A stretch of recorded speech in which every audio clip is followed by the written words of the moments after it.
Listen, I'm easy to find. And listen, they can kiss my ass if they don't like it. Good evening, ladies and gentlemen. It is Nathan back with another video presentation. I hope you're all well, staying safe, had a great weekend. Unfortunately, we painfully had to spring forward an hour, lost an hour of sleep. I'm going to need at least about a week or two to adjust to that. But this is episode 7, season 6 of the podcast. Hope you all are enjoying the episode so far. This episode is going to be a special episode, ladies and gentlemen. It's Selection Sunday occurred.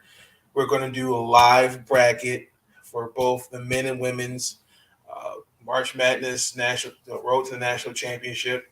The NITs also happened. The only thing with the NITs for the women, we're still waiting on, I think it's like 42 teams, and for the men, they're already set.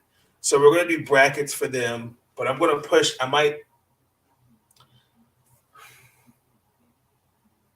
You might see a quick episode from me Monday evening on the NITs. So definitely be on the lookout for that. In this episode, this is off-season focus. We're focused on the NFC East. Then we're going to transition into Major League Baseball. Yes, after 99 days, the strike is over. Baseball is back. So the Baltimore Orioles made two moves.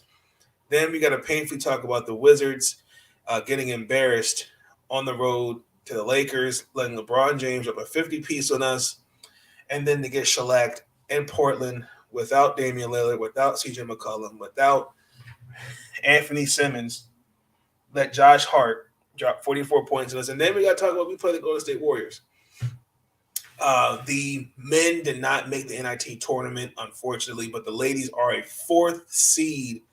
They will host 2 games, and they will host two games because they got into the Pocono region for March Madness. So they played Delaware this Friday, and then we're going to get to the live bracket. I definitely want to take a moment to shout out Towson University before we get into the live bracket, and then have an announcement about the mock draft 2.0. And then that's going to be the end of that's going to be the episode. So this is going to be a quick, fast episode. So without further ado, let's focus in on the NFC. So far, we've almost halfway through the division, pretty much through the league. I do have an announcement about really quick the mock draft. You will see that in Tuesday's episode. So we're practically done. I just need to finalize a couple of things. I was supposed to collab, but some things happened, unfortunately. So the show must go on. So you will see that mock draft 1.0 in Tuesday's episode. But the NFC focus this week, we're focusing on the NFC East. We are taking into consideration that the Dallas Cowboys and the Washington football team, they did make some moves. The Washington Commanders, they made some moves. We're going to start with Dallas. So Dallas, after practically wetting the bed, after wetting the bed against the 49ers in the wild card round, I look at the talent on paper. It's arguably one of the best teams. The only thing is, the biggest thing was was health. And statistically across the board, particularly points, I looked at it, they put like almost 30 or more points throughout the season. Interception defensively, Trayvon Diggs and Lawrence and those guys, that defense played really well. But I would say the biggest thing for Dallas is that this was a team that should have won, that did win the NFC East, but was not a Super Bowl contender because it was mired by inconsistencies on offense and lack of discipline when it came to penalties. And also, too, they gave up a lot of big plays this year, ladies and gentlemen. And it reared its ugly head against San Francisco. It clearly showed not just that game. We could point to when they played Las Vegas. A couple other, those are just the team that comes to my mind, but I'm just saying that there were games this year where I saw Dallas was mired with a lot of inconsistencies. Now, they're not looking too good as far as the cap. Up until before Amari Cooper was traded, they were under negative $25 million in the hole, a little under 22, I should say. And Randy Gregory's a free agent. Vander Esch is a free agent. They just signed Michael Gallup to I think it's like a 5-year deal. It's like over $60 million. Jaron Curse. I know Dalton Schultz got the franchise tag. Cedric Wilson. I know they're talking about trying to find a trade partner for Lionel Collins. And then you got Connor Williams as a free agent as well. Now, they traded Amari Cooper to the Cleveland Browns. In return, the value was very, very piss poor. The return for Amari made absolutely no sense. So when are we going to say something about it? You know what? I'm going to walk away. I'll be right back because I'm scared I'm going to say something that might get me in trouble because I'm pissed. I'm pissed. Really quick. So Dallas, they traded Amari Cooper and a 6th-round pick in exchange for a 5th-round pick and a 6th-round pick. What did Amari Cooper do for his value to be lowered that bad? I think that you, if anything, Cleveland won that trade easily by default. That just lets me know I don't think Dallas knows what the hell they're doing when it comes to making moves like that. That's just beyond me because I'm sitting here going like a 5th and a 6th for Amari Cooper. You could have asked for more, but it is what it is. Now,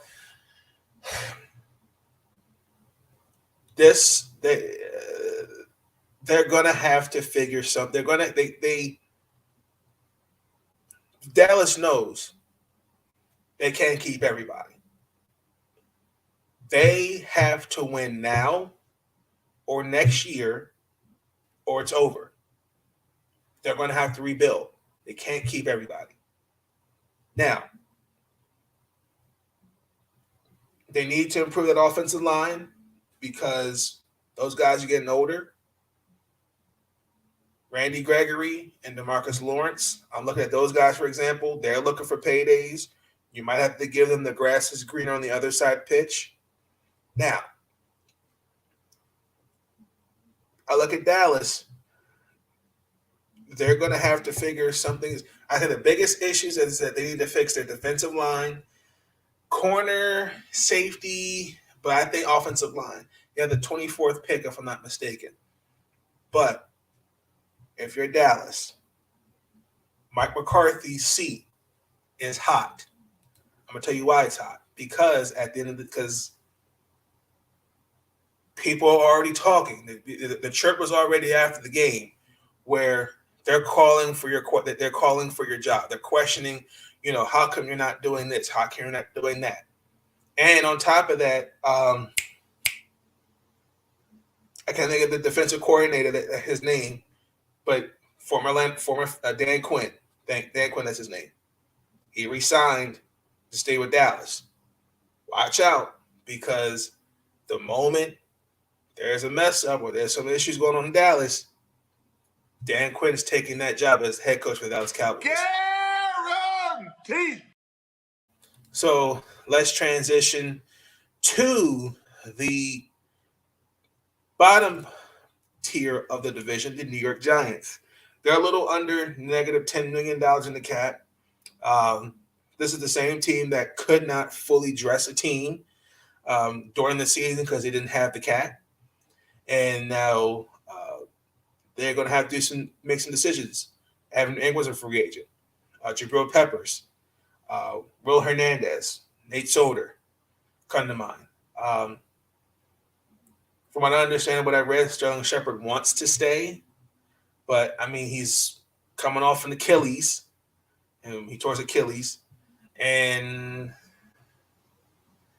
that's tough. That's going to be he's going to have to take a pay. I don't want to see he's going to let's just say he'll have to restructure. James Bradbury, I think he's making almost $22 million. He might have to consider restructuring. Now, the biggest question I think the Giants have to answer is Daniel Jones your option going forward? Now, we can say what we want about Daniel Jones. He's not that guy. You know how I can tell when someone's not that guy? When you lack a couple things. Number one, because it's funny. I heard somebody say that this is a passing league, and these receivers are rewarded on ABC, et cetera, et cetera. Kenny Galladay just got a fat contract from after the numbers he put up on the team, which in Detroit, which was mediocre. Not the team itself, but the numbers itself were irrelevant. So let's just keep it real. I think the Giants overpaid for him. Didn't see that. Evan Ingram, who I think, other than Saquon Barkley, was his best target. Kadarius Toney. You heard chirps during the year. He's not getting. Why am I not getting the ball? And different things like that. This offense has to be fixed. I don't think Jason Garrett is the answer for offensive coordinator. That's just my personal opinion. Then also, too, I look at Daniel Jones' offensive line. Not that great. I think if you actually built the offensive line, and I think if you actually had a system where you had a coordinator that I think could be better than Jason Garrett, I think be a different situation. Let's keep it real. Daniel Jones has came into a situation where he's coming into a mess where you're coming off the back end of Eli Manning's career, and the Giants are already a mess. So I think to criticize Daniel Jones, I think in the same breath we should be saying, well, the Giants are just that bad.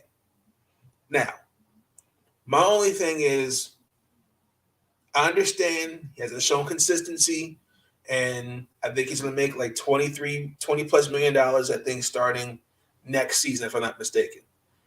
But the same question, okay? If you bring, whether it's a Malik Willis or Sam Howell or Kenny Pickett, you get the same results. What's the excuse then? Then you're going to have to think about Saquon Barkley.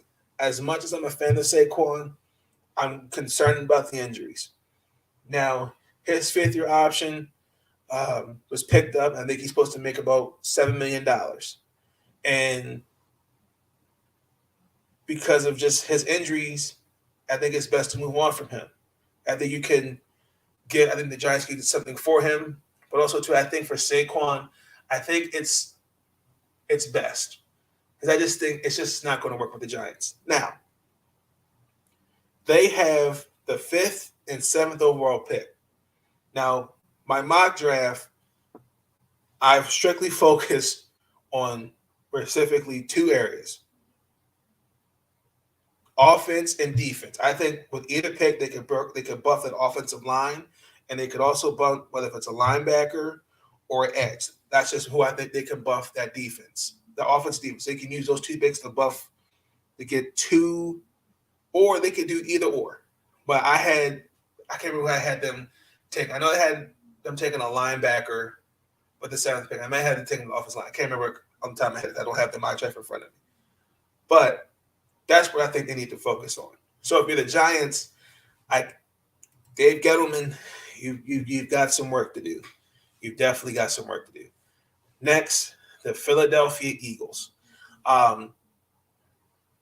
Again, okay, 9-8, not bad.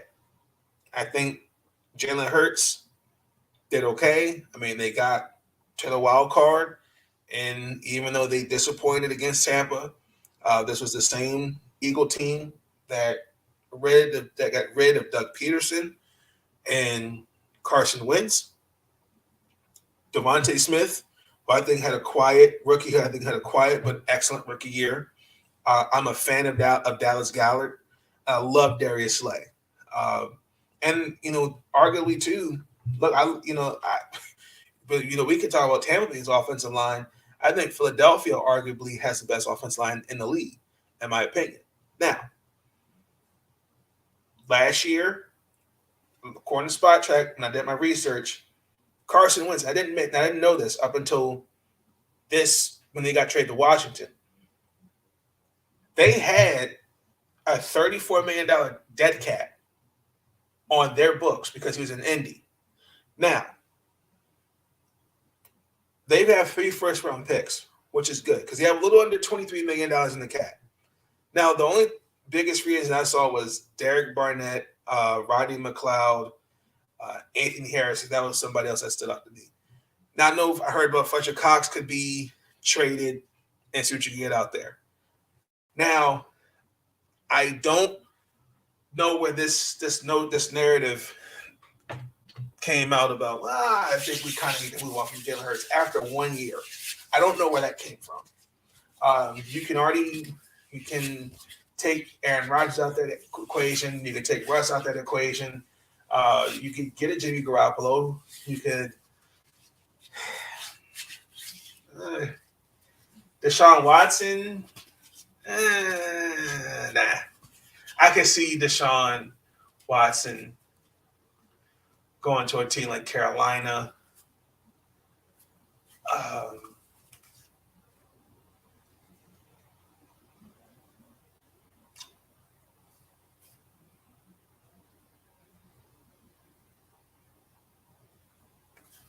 I could see even Deshaun Watson going to the San Francisco 49ers. I could see that. I could. But I don't think that would work. It could. It could. Now, they have 3 first-round picks. They have the 15th, 16th, and the 19th pick. Okay? Now, I think on offense, I think they're solid. It wouldn't hurt to look for another wide receiver. They're going on the other side of Devontae Smith and Ward as well. So looking for a slot.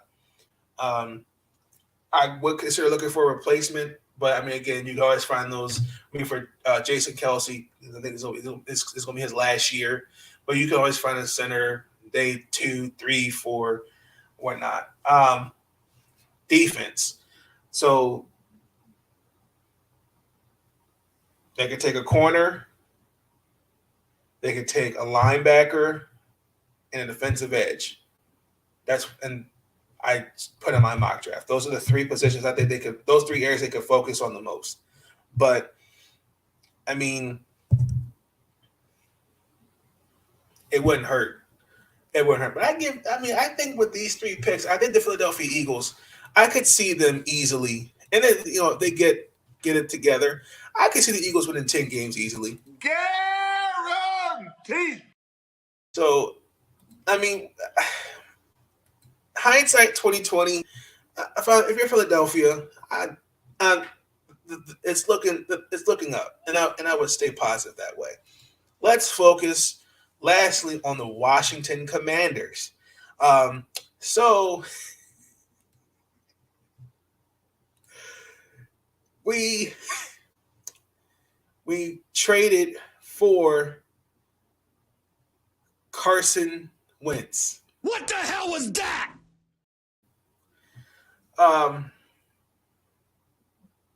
We have to take on $28 million of his contract. What? What? And you got to be kidding me. So we had to let go of Landon Collins because he was scheduled to make $16 million, and I don't think he was going to restructure his deal. So that hurts. Bobby McCain, Brandon Sheriff, Bostic.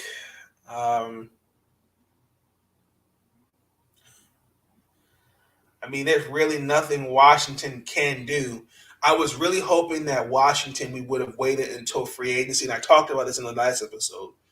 I thought they would have waited until free agency because I personally believe, in my honest opinion, I think the Indianapolis Colts would have cut Carson Wentz. Guaranteed. But I think Washington, they pushed the panic button because, well, we couldn't get Russell Wilson.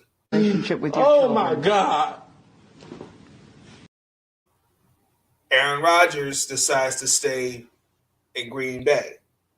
So, okay, he put it, and what was kind of weird about the Russ thing, he put his no trade clause. He did not be traded, not to be traded to Washington, but which is a whole other subject for another video. I, in my personal opinion, this is just how I feel. Okay, Carson is a good quarterback. I just feel like this is just my opinion, and I said it in the last episode. I believe, really, honestly and truthfully, his confidence, particularly those last 2 years in Philadelphia, I think his confidence is just shook. And we talk about well, what defines a leader? And I'm looking at, okay, you had Doug Peterson, you had Frank Wright. That's part of coaching, by conversation, maturing growth, those kind of things. I didn't see that when he was in Philadelphia. I didn't see that in Indianapolis. Now,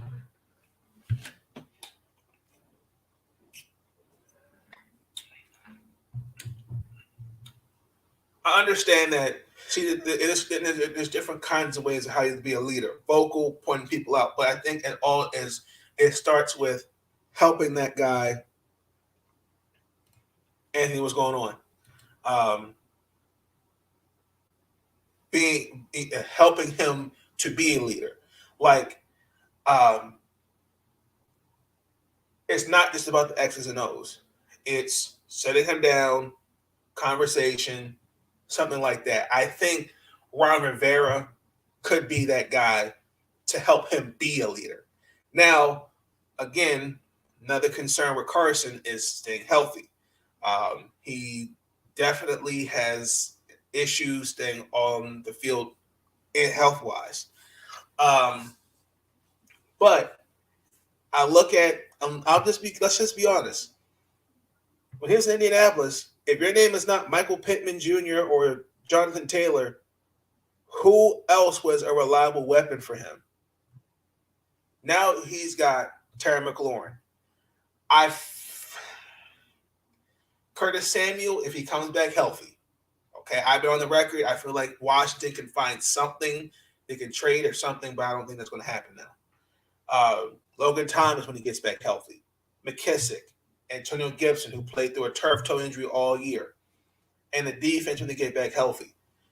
I believe the Washington football team can win. I'll say they'll win, on the record, I'll say they'll win 11 games. Guaranteed. Now, for as far as free agency, this really does shoot us in the foot because I kind of wanted us to see what was out there, but we now don't really have the cap because we took on the $28 million that he's scheduled to make, which at this point, I think, honestly and truthfully, the defense, I mean, corner and linebacker. Jamin Davis, I'll give him a pass because it was his first year. Those are really the two areas. Now they have to focus on the quarterback. So I just really wish Washington would have held off. I wish they would have really held off on that and see what they could have gotten with free agency. But all hearsay. It is what it is. So let's transition to Major League Baseball. After 99 days, the Major League Baseball strike is officially over. Hallelujah.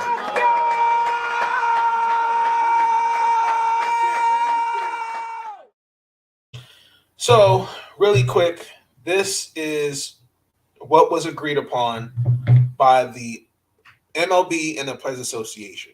Now, under the new CBA, well, Really quick. So opening day will start April 7th. Now I don't understand why we're playing double headers. We could reschedule some of those games, but okay. So under the new CBA, the minimum salary will start at $700,000 beginning this year. So that's a 23% increase. And also too, it'll rise to $780,000 in 2026. Okay. The competitive balance threshold, which that's for big spending teams, the max will be set at $230 million starting this year, and then which is a 10% increase from last year. And then by 2024, we'll go to $244 million. A $50 million player pool to reward pre-arbitration players will also be incorporated. Now, that also happened was 12 teams will be in the postseason. That's also 2 top division winners getting a first-round bye, a 45-day window to impose rule changes decided by a new joint committee starting 2023, a universal designated hitter, Bullshit. a 6-team draft lottery implemented with the hopes of curtailing tanking, which means basically, hopefully, the 6 teams, they're hoping that they stop the tanking, which I will admit it has been a bit redundant. But again, I think the small market teams got a victory with this new CBA. So I'm hoping that some of these small market, some of these free agents actually take a look at teams like us. Please, I'm praying. And then also too, a provision that prevents teams from optioning eligible players more than 5 times in the season, which I think is ridiculous. I do think the amount of times, like for example, that last year for the Orioles, we optioned a lot of guys back and forth. I don't think that should be happening. If you feel like he's just after the 3rd time, if you feel like he shouldn't be on the major league roster, then he shouldn't be on it. I actually like that. 2 measures aimed at limiting service time manipulation. A full year of service time awarded to a player who finishes within the top 2 respective Rookie of the Year voting, and draft picks are awarded to teams that promote players on opening day who finish among the top vote getters for major awards. Additional advertising through patches on jerseys and decimals on helmets. That's interesting. And then the international draft that could start as 2024. The union has until the 25th of July to decide, which is look at the calendar really quick. Why is my calendar not popping up as it's slow? That's a Monday of this year. So I think it's good. Now, Roger Goodell, he definitely made some comments. And I quote, "One of the things I'm supposed to do is promote a good relationship with our players. I've tried to do that. I think I have not been successful in that. I think it begins with small steps. It is why I picked up the phone after the ratification and called Tony Clark, by the way, to express my desire to work with him. It's going to be a priority of mine moving forward to try to make good on the commitment I made to him on the phone." Well, the first part where he said, I tried to do that, I don't know how other players, some of them already have made their opinions known and well thought, particularly Max Muncy, for example. Others that have publicly expressed how they feel about Rob Manfred after he called the World Series title a piece of metal. I think some of those relationships are beyond repair. I don't know. I really don't know.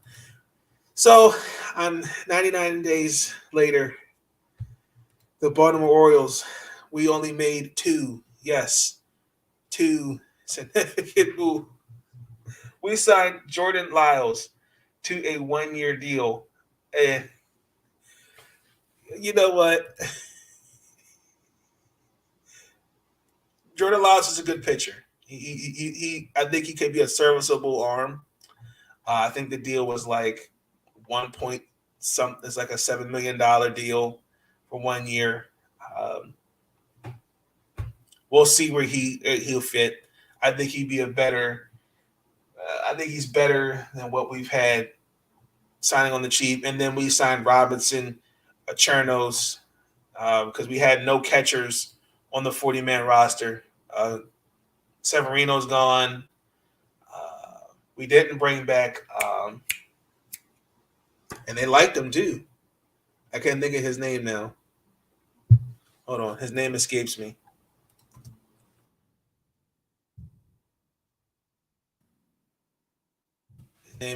Hold on. I'm sorry, ladies and gentlemen. His name, because they were really on him. Not Chancisco. It wasn't Chancisco. Austin Waynes. He's now in the Mexican League, and they also had someone named Nick Churf. So there are no chances with he's a free agent. So go figure. Now, the only concern about the Orioles is Heston Kjerstad. He seems to be back, and I'm glad he is back.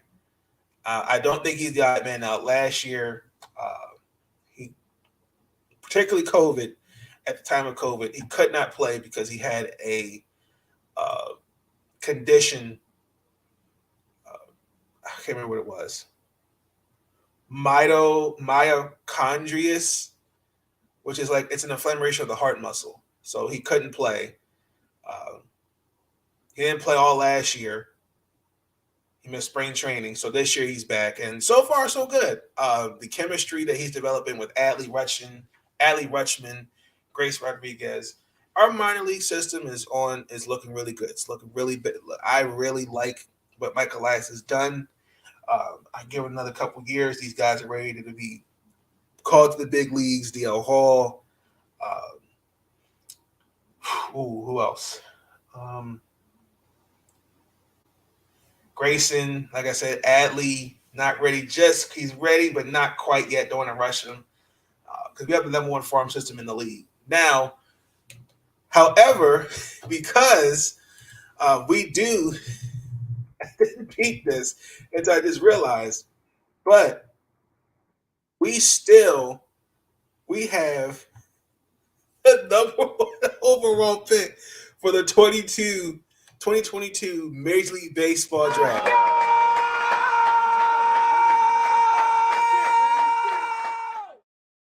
So this is going to be ironically the last year where the draft is based on standing. So the first 6 teams is going to be on the lottery. So through reverse. So I mean,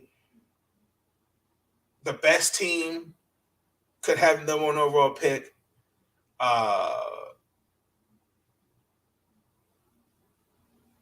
It's just weird how to explain it. But I mean, it could still happen, but they have to be drawn. So those 6 teams, if you're drawing, you're in the lottery. If you're not, you're drafted. You draft where you draft. So the Baltimore Orioles definitely get to take advantage of one more year, and I think that I give it next year in 2024. In my personal opinion, I'm kind of curious to see what else they could do in free agency because I was surprised to hear that the Orioles had interest in giving Carlos Correa a $350 million contract for 10 years. I was shocked by that. I truly, truly was. I don't think it'll happen, but if it does, I ain't gonna lie, I'm gonna cry. But let's transition to basketball. The Washington Wizards are on the road, and Friday night we'll start off with the Los Angeles Lakers, and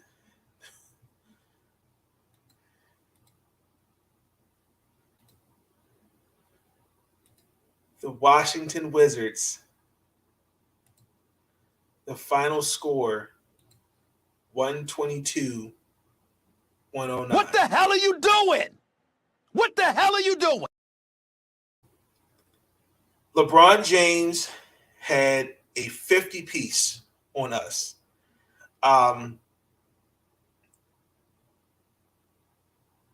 They scored 12 straight points with about – he scored 12 straight points. They were on a 22-8 run. I remember the score at one point. It was like 82-75. And we had no answer. No answer. They were more aggressive.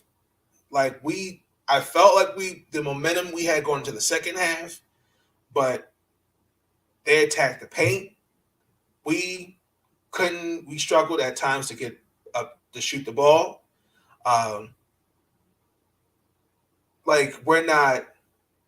The ball movement is terrible, and we're not going to beat teams like that.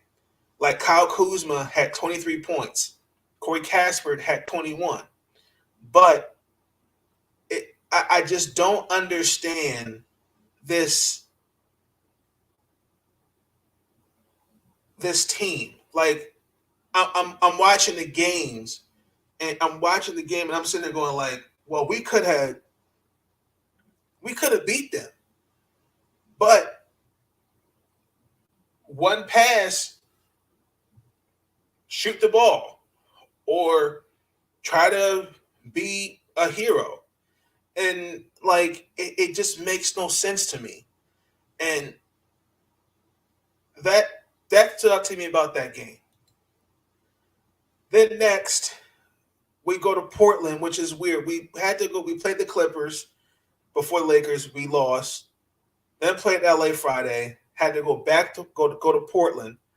And this game was a complete, utter, embarrassing game to watch. I do not know. I'm gonna keep my cool because I don't want to say anything that might get me in trouble. But the final score was 127 Portland, 118 Washington.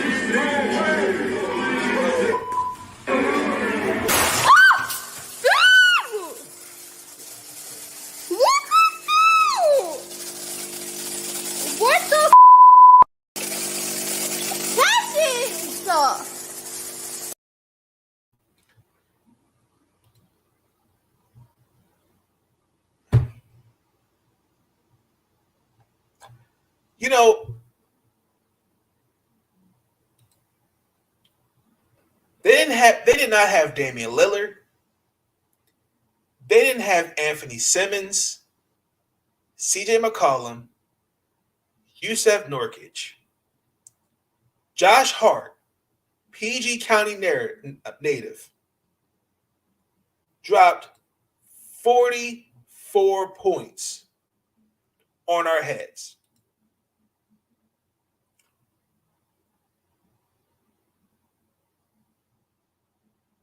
Drew Ebanks,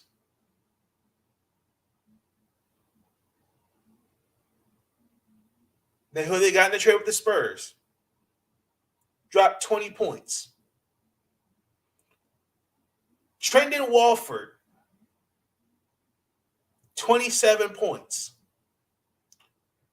What am I trying to say? Randoms, guys off the street. This is what we lost to. Now, we pull this up because, again, this is the same team, okay? The same Portland team. The last 6 games. One game they lost by 37, 32, 30, 14, 43, 38. That's the same team that beat us last night. What the? Wait a minute. Wrong clip. What the hell was that? I'm pissed off. Get it together. Y'all look like trash. I mean, 70 points in the paint. No interior defense. Thomas Bryant was nowhere to be found. Daniel Gafford was nowhere to be found. I mean, Jesus. I mean, Portland, before we played that game, and I had to do my research, they are the 20 ranked offense. They're terrible. We didn't have Bradley Beal. And the fact that I'm looking at the stat sheet, and I'm sitting here going like, oh, this is a team Washington should easily beat.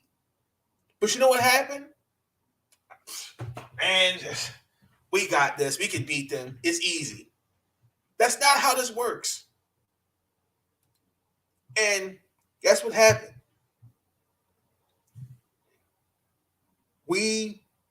The little things, not communicating on defense, taking bad shots. I mean, all Portland was doing that pistol stuff where, it's basically where a guard, he dribbles the ball towards a wing in the corner, and then a center or forward, he's standing at the elbow or 3-point line to set a screen for the wing player or a ball screen for the guard. And then that's what it pretty much is. It's a dribble handoff and a pick and roll. That's what a pistol is essentially. That's what Portland was doing all night. Now,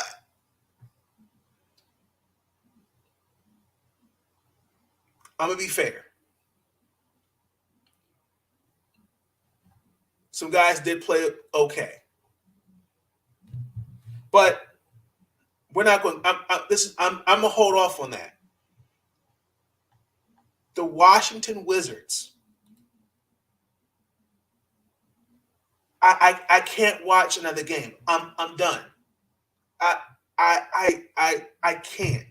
This was done. 66 games. The Washington Wizards are not going to make the play-ins. Guaranteed. I can't. I think they just need to just tank for the rest of the year. I'm done. I'm done. I can't. This team, I'm just, every time I watch a Wizard game, my skin literally crawls because this team, and I'm looking at Coach Wes Unseld Jr., who I think is a great coach, but there are a lot of issues that I have with him. Starts with before the trade deadline, chemistry issues, this defensive-minded first set. I mean, little things like that. I mean, he comes out and saying, well, after the game, well, I'm kind of surprised, we focus in on defense, guys aren't priding ourselves on that. Well, where has this been all year? I mean, like, if Washington had guys that played defense and knew how to play,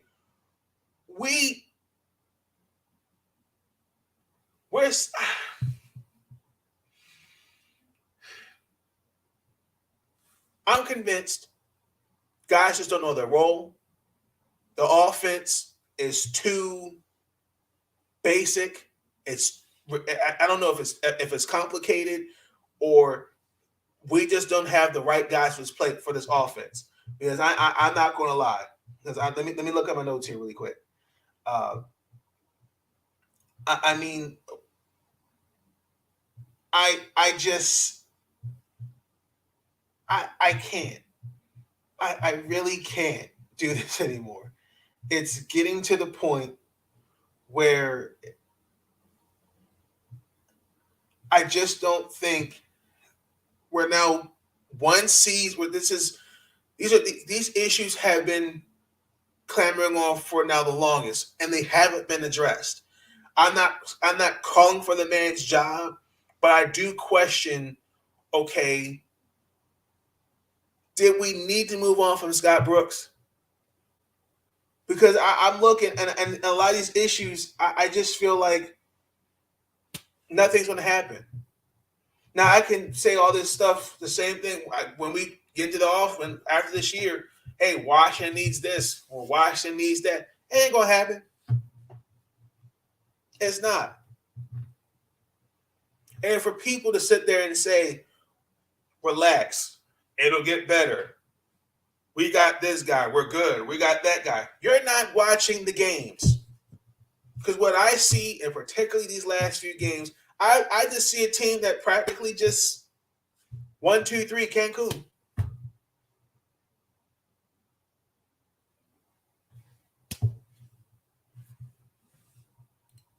I mean, what else do y'all want me to say?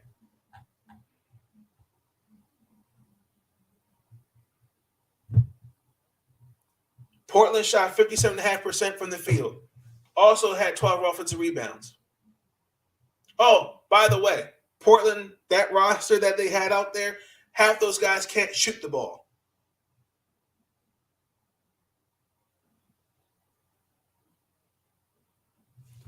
Which painfully, I gotta talk about this now. We play the Golden State Warriors, and Draymond Green's coming back, which I don't like because I don't understand why guys come back and they play teams that are not good. I don't like that.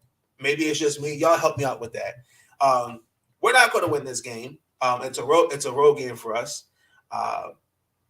The Warriors are coming off a win against the Milwaukee Bucks, and pretty much, I'm already looking at a team that is a deer without headlights in Washington. No Bradley Beal. All I could just say is, hopefully they play some defense, they make shots, and don't get blown out by more than 25, 20 points. That's all I can hope for. I know Draymond Green's going to come back out there. He'll probably have like 14 points and like 7 rebounds and like 3 assists. What do y'all want me to say? Because I already know Golden State's going off on us. Watch, the score going to be like something like, you know what, the Golden State Warriors are beating the Washington Wizards. I'm going to say like 120-90. Guaranteed. Let's transition to Maryland basketball, because the more I talk about the Wizards, the more I want to throw up. I'm sorry. So the men did not make an NIT, and they lost in the Big Ten tournament to Michigan State. A close comeback. Good game. Final score was 76-72 Michigan State. The Lady Terps, they will play Delaware Friday. They're the 4th seed in the Pocono region. And we're going to start with the recap of the Big Ten tourney matchup, Michigan versus Maryland, Michigan State versus Maryland. Look, I have to start off this before I get into the game. I want to give Danny Manning his props to take a team like this after Mark Turgeon, the way that he left. I have to give Danny Manning his flowers. It wasn't pretty, but he did his job. I think he did just about enough to keep Maryland's head above water. And even though I don't believe he'll be the head coach, because I think Mr. Damon Evans, he's going to have his work cut out for him. I definitely do. Looking for somebody, and after the Lefty Drexels, the Gary Williams, to rejuvenate this basketball program. Now, the Michigan State and Maryland game. We took advantage of a couple things. I like the fact that we were at one point going into the first, and after the first half, we were down. But the second half, we started to pick up. The Spartans did not play great basketball. Down the stretch, they committed 11 turnovers. I think they committed 16 of those. We scored 24 points off their turnovers. Just in the last under 2.5 minutes, they turned the ball over 7 times. Now, I think that is a contribution of, I think there was not calmness, and I think there may have been some cockiness. Okay, that's how I look at it. Now, Maryland, our interior offense, Julian Reese, I love him. I get it. Out of St. Francis, he's young. Kadarius Wahib, just not enough. I mean, couldn't in the no answers in the post. They had donuts, bagels, cookies. How do you do that? How do you do that? What the hell is going on? Just another point I'd like to bring up, Julian Reese, who's out this season, who's had a hard time staying disciplined, foul trouble, and the first 14 minutes had 3 fouls. This is how I believe, okay? I'm from the old school. I believe this. I would rather play with 10 people.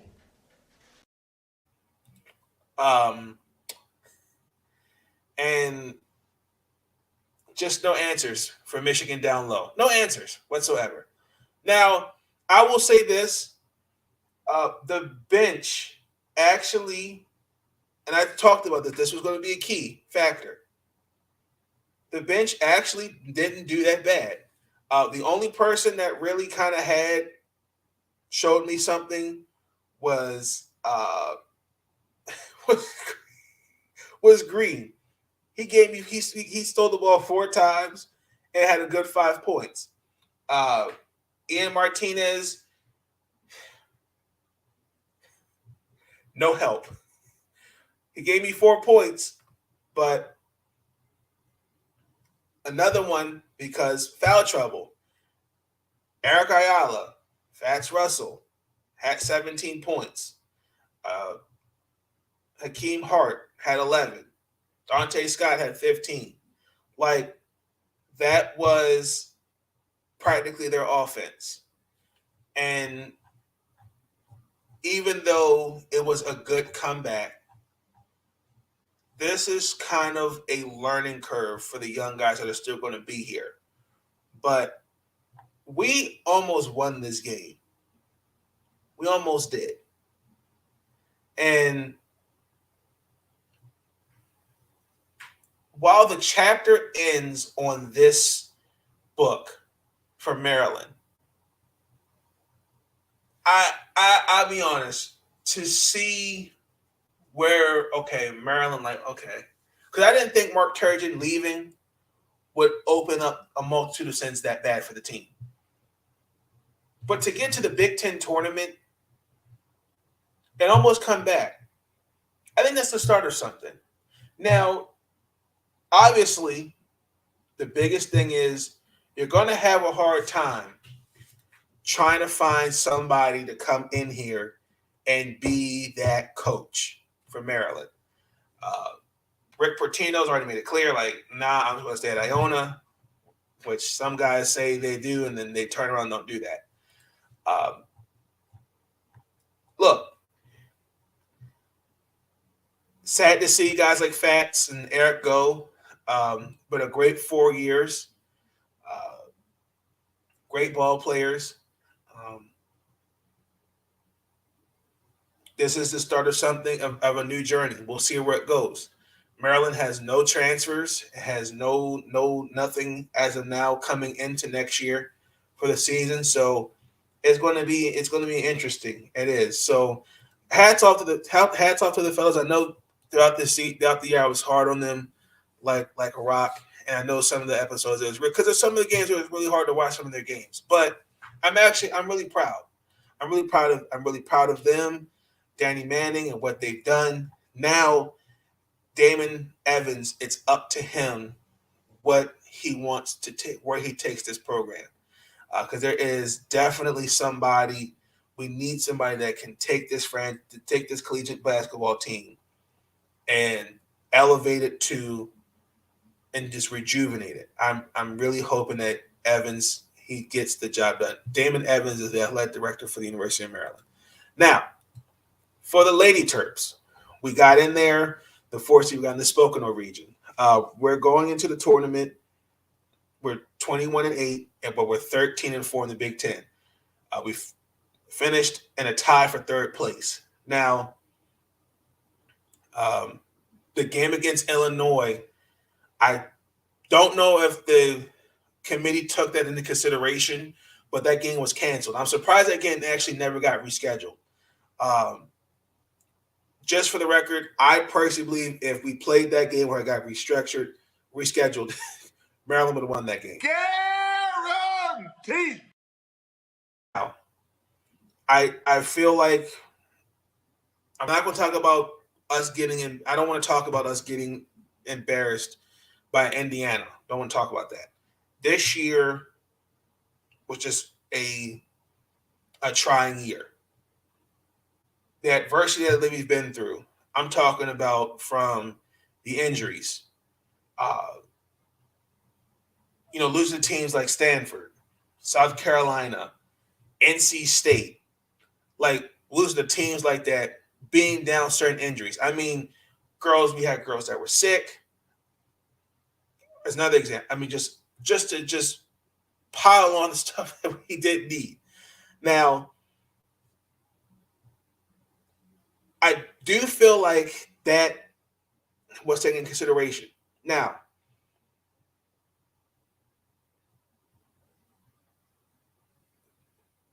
Maryland goes as far out. Ashley Owansu, Diamond Miller, Katie Benson, Cheyenne Sellers. Besides Angel Reese, I need these girls to step up. Besides Angel, these girls can take this team as far as they can take it. Okay? Now, Katie, who's probably one of the best three-point shooters in the nation, Chloe Bibby, because that's going to be your starting five. Ashley, Katie, Chloe, Diamond, and Angel. That's your starting five. Then you got Cheyenne Sellers coming off the bench, Mimi Collins coming off the bench. The biggest thing is consistency on offense. The offense runs through Angel Reese.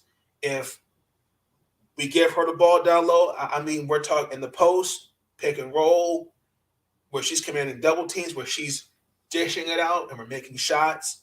We're not committing fouls and we're staying healthy.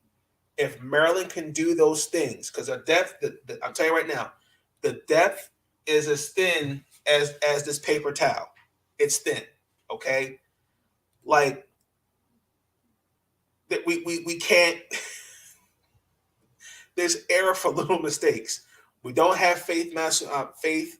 She's out for the year because she tore ACL.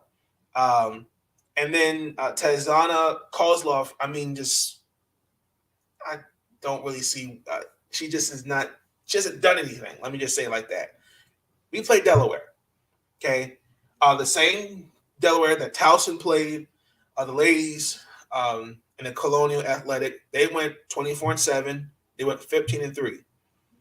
We actually lost to them, the ladies, in the semifinals for the CAA tournament. They beat Drexel. Drexel won the conference title, but they just finished beating them in the conference tournament. Now, the biggest star is Jasmine Dickey. Jasmine's averaging 25 and 10, and she's Colonial American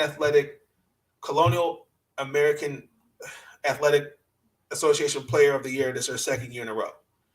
Now, shut her down, Maryland wins the game. Okay, I don't fear anybody. I looked at the Blue Hens roster. There's nobody else that I fear. Okay, Maryland, they win. Virginia Tech or Florida Gulf Coast. Now, Maryland, I'm saying it right now, the Maryland Terrapins are going to get to the Final Four. Guaranteed. Because I think the biggest thing is that backcourt. This team goes as far as as that. I think the backcourt, Katie, Ashley, those are going to be the keys. Other than Angel, I don't think Angel's already. She's the X factor, but I'm looking at I'm looking at Diamond Miller, Ashley, Katie.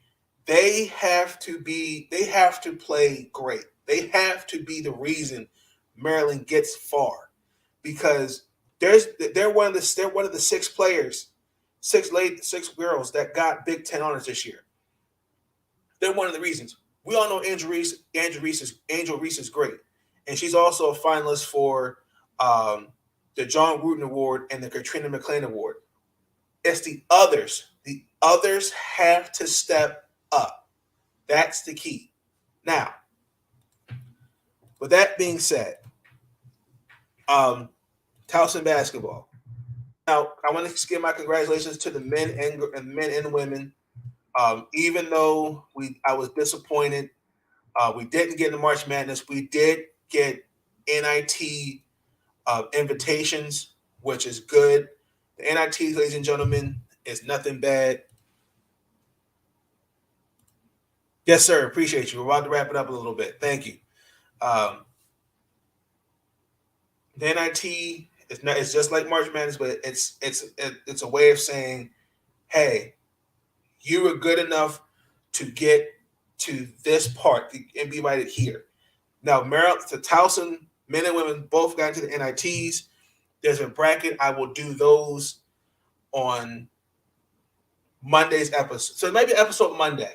So definitely be tuned in for that. So I want to give a congratulations to the men and ladies. The men play Wake Forest. I think the ladies play, I want to say, hold on.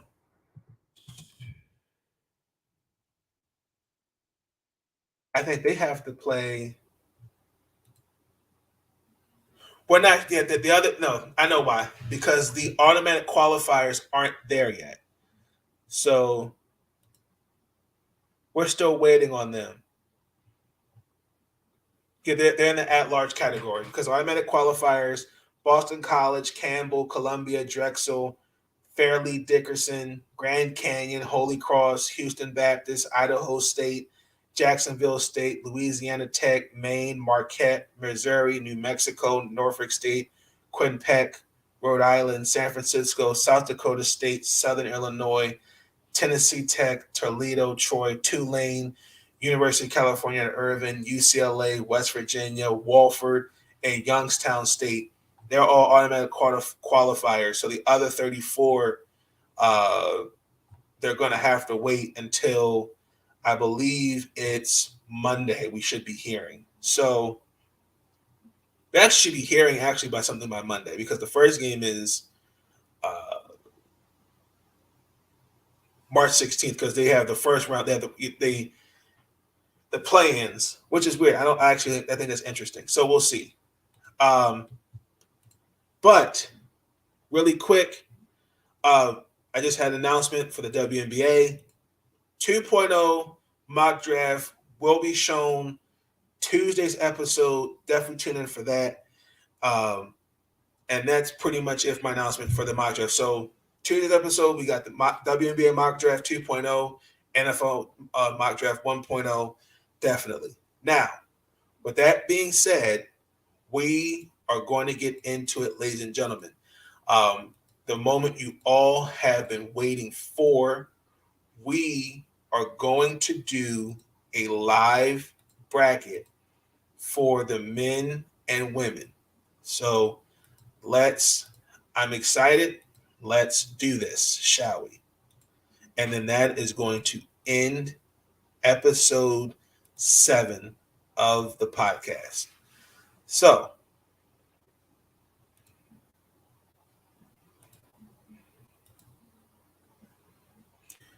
we're going to start with the women. So South Carolina, okay, they're playing they're the number 1 seed in the Greensboro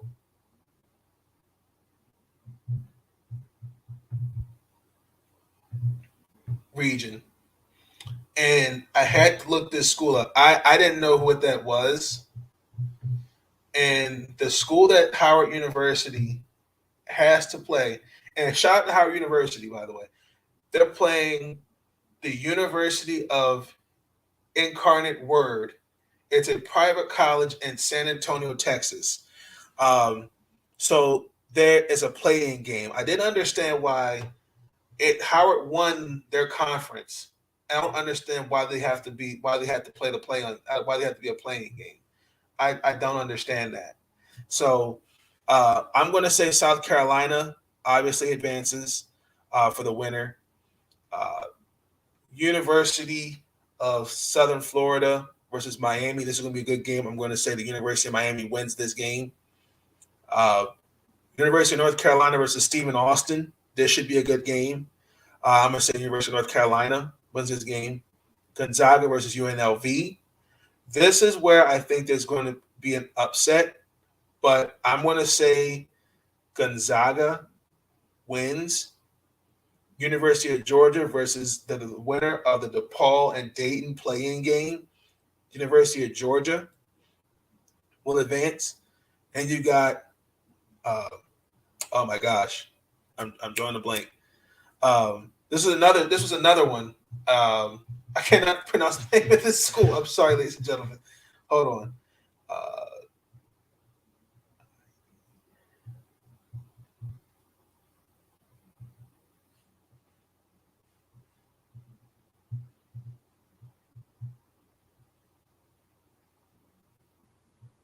Iowa State. I'm sorry.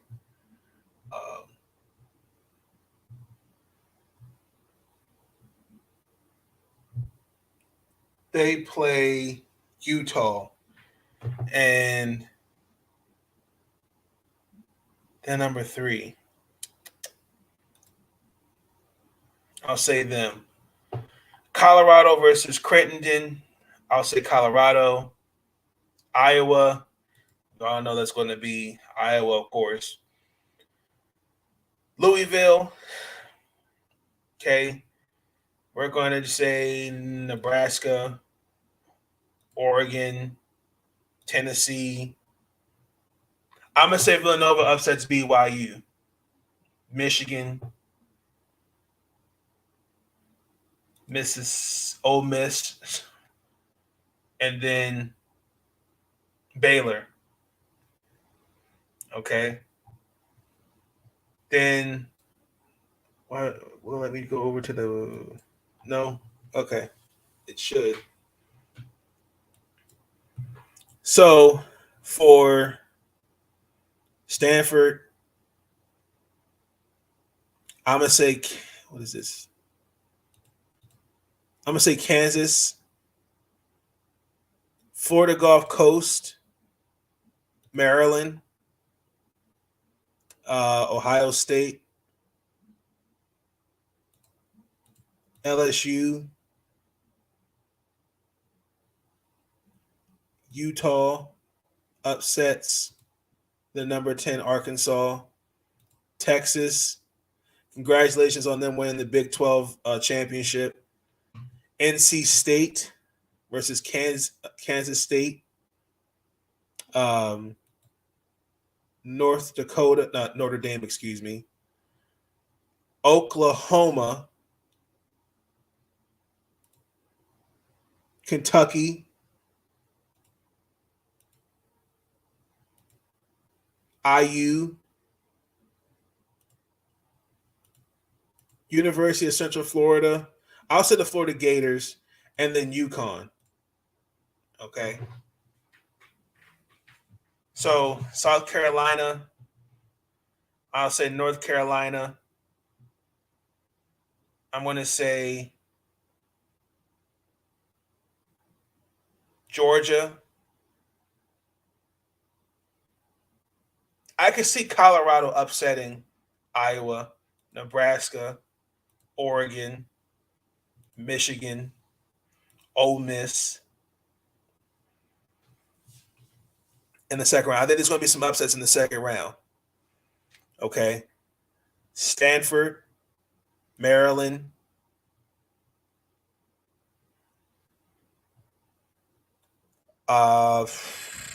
LSU, Texas, North Carolina State, Notre Dame, Kentucky, UConn, okay, South Carolina,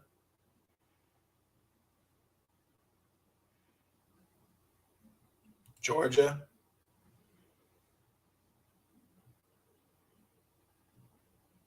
Louisville, Ole Miss. Okay. This is a bloodbath. But I'm going to say here, the University of Maryland upsets the number 1 ranked Stanford. Texas, North Carolina, Kentucky. Texas, NC State, Louisville, South Carolina, and it's going to be South Carolina versus NC State. And South Carolina, I predict, is going to win. I'm going to look along the lines of 75-69.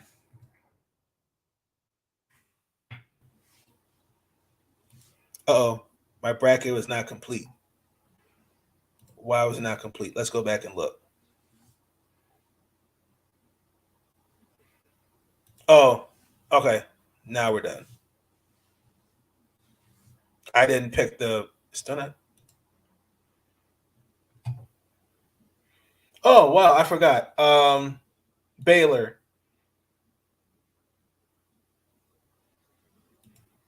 No, I'm gonna say Baylor upsets Ole Miss.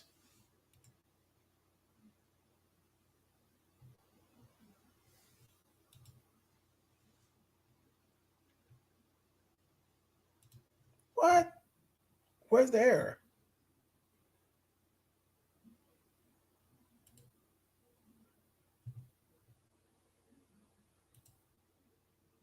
There we go. I think the University of South Carolina is going to win the national championship. But I just think we're going to get up. I think we're going to get to the Elite Eight, and that's what's going to happen. Now, we're going to back to the brackets. Now, I definitely want to now do the men's bracket for the men. So this should be interesting. Gonzaga. Okay, we're going to pick Boise, UConn, Arkansas, Alabama. Okay, we're going to pick them. Michigan State, Duke, Baylor. I'm going to say Marquette upsets University of North Carolina, St. Mary's, UCLA, Texas, Purdue, Murray State, Kentucky. Okay. Can I see what this is? There we go. That's better. Arizona, Seton Hall, Houston, Illinois.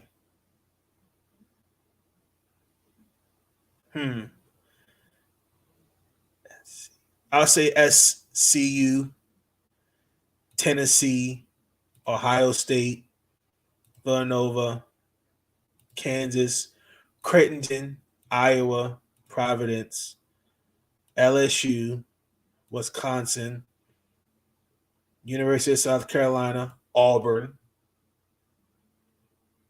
okay, then I think this is where it's going to get real tricky. Baylor, Gonzaga,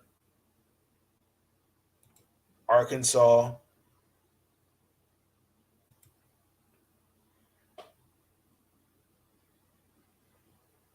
Duke, UCLA, Purdue, Murray State. I can see Murray State upsetting Kentucky.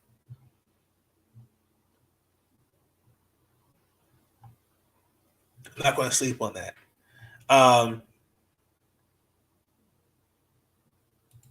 Arizona, Illinois, Colorado State, Tennessee,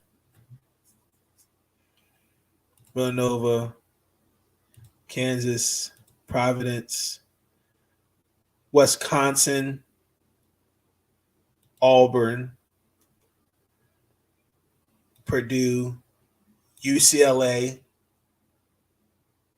Duke, Gonzaga,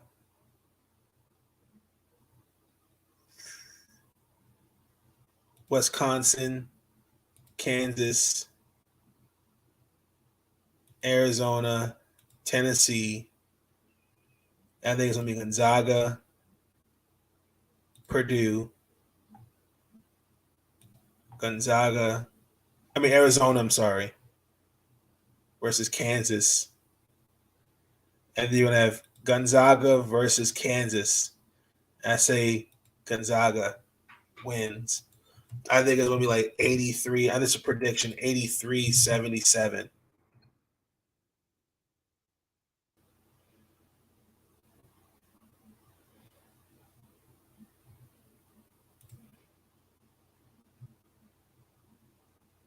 Okay, so those are my brackets. I will do other ones on ESPN. I forgot to switch that. I will definitely do one on ESPN. Also going to do one for the NIT, so stay on that one. And also, too, what I'll do is I'll do screenshots. I'll do multiple brackets. But this is just for fun, ladies and gentlemen. If you've not already, definitely get a bracket done. I know I have for the men and women, both. So definitely, this is going to be a good March Madness. I do see some upsets happening. That's for sure. So with that being said, that is going to conclude this episode. I want to say have a good week. Stay safe. There's a couple of things I definitely do want to talk about in the next episode, but I'm going to hold off on that. But until then, have a good night. Stay up. Get some rest. So let's start the week off on a good note. Happy Pi Day, ladies and gentlemen. Listen, I'm easy to find. And listen, they can kiss my ass if they don't like it.